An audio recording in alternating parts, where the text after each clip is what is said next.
हाय दोस्तों, स्टडी ज्ञान दर्शन में आपका स्वागत है। आज हम क्लास 10th एनसीईआरटी बाल गोविंद भगत के क्वेश्चन आंसर करेंगे, जो बहुत ही इंपॉर्टेंट है और अक्सर परीक्षाओं में पूछे जाते हैं।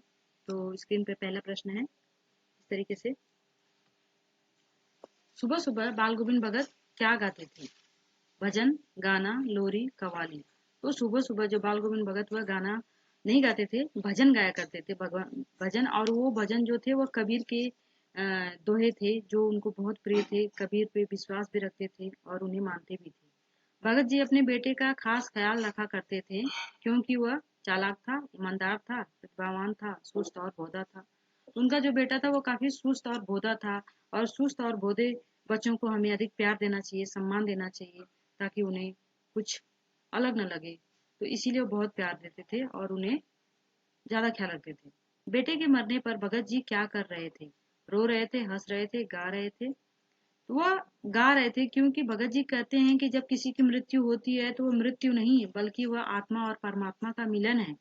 इसीलिए वह खुश हो रहे थे कि मेरा बेटा जो है की आत्मा चली गई है, वह आप परमात्मा से मिल जाएगी। इसीलिए वह उस समय गा रहे थे। भादों की रात कैसी होती है? जो भादों की रात होती है, अंधेरी भरी रात होती है, और भादों जो होता है, भादों की रात एकदम अंधेरी, चारों तरफ छाया रहता है। तो भादों की रात जो है वह अंधेरी रात होती है। यहाँ पे आंसर है। आंसर, लेखक बाल गोविंद भगत के किस गुण पर मुग्ध थे? सरलता, सहनशीलता, मधुर संगीत गायन, इनमें से कोई नहीं। तो उनके जो गीत थे वह बहुत ही मधुर संगीत थे, बहुत ही अच्छा गाते थे। उनके जो गीत बड़े ही सुंदर लगते थे लोगों को। भगत जी भजन गाते समय क्या बजाया करते थे? ढोल, डफली, और अगला ऑप्शन है गिटार, खंजड़ी। तो उनका जो वह खंजड़ी हमेशा बजाया करते थे। भगत जी के बेटे का क्रियाकर्म किसने किया?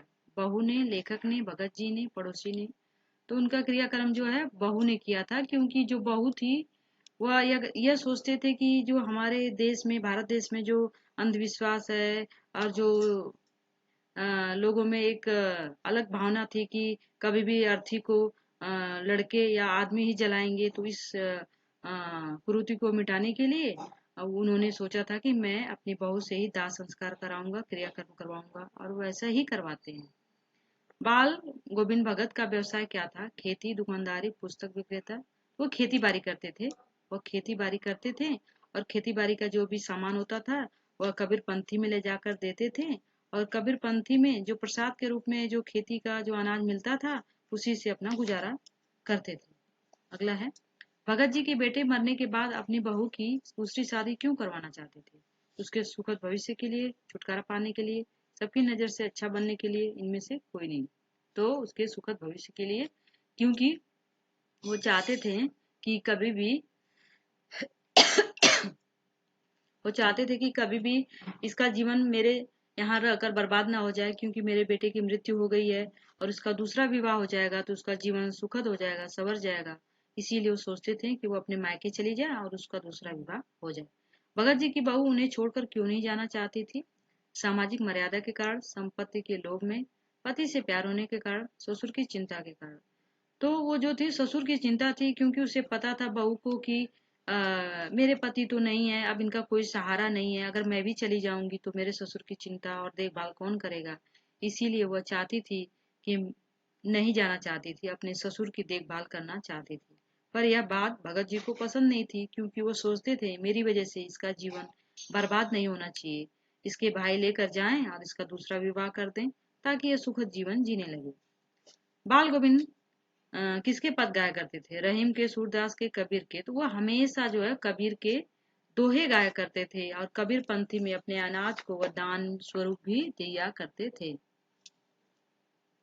बाल गोविंद के गीतों को सुनकर वहां उपस्थित सभी लोग क्या करते थे? उठकर चले जाते थे, झूम उठते थे, साथ में गाने लगते थे, इनमें से कोई नहीं। सभी लोग झूम उठते थे और मदमस्त हो जाते थे। बड़ा ही लोगों को आनंद आता था। खेती के समय सभी इधर उधर घूमने लगते थे। भगत जी का बेटा कैसा था? समझदार, सुस्त, बोधा, चालाक, बुद्धिमान? तो वो सुस्त बोधा था, रिपीट हो गया लगता है।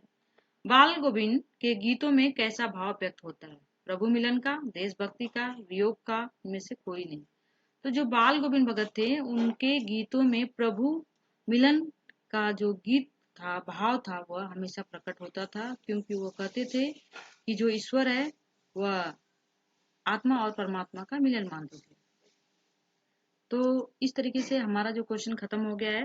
और मैं कुछ जानकारियां और दे दूं कि जो ये पाठ है, इसमें इसके लेखक जो हैं रामबृज बेनीपुरी जी हैं।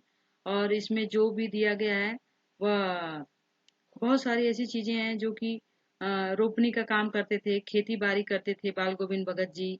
और जो उनके कंठ से बहुत ही उच्च स्वर में मधुर गीत निकलती थी, और वह इतना सुंदर गाते थे कि लोगों का मन जो है वह इधर झूमने लगता था। और इसीलिए वो बहुत ही सुंदर गाते थे। लोग झूमने लगते थे, लोग गाने लगते थे, गुनगुनाने लगते थे, लोगों के ताल पैर उठने लगते थे। और इसके बाद इतना अच्छा उनके मधुर और उनके गीत रहते थे कि लोग चारों दिशाओं में झूम उठते थे।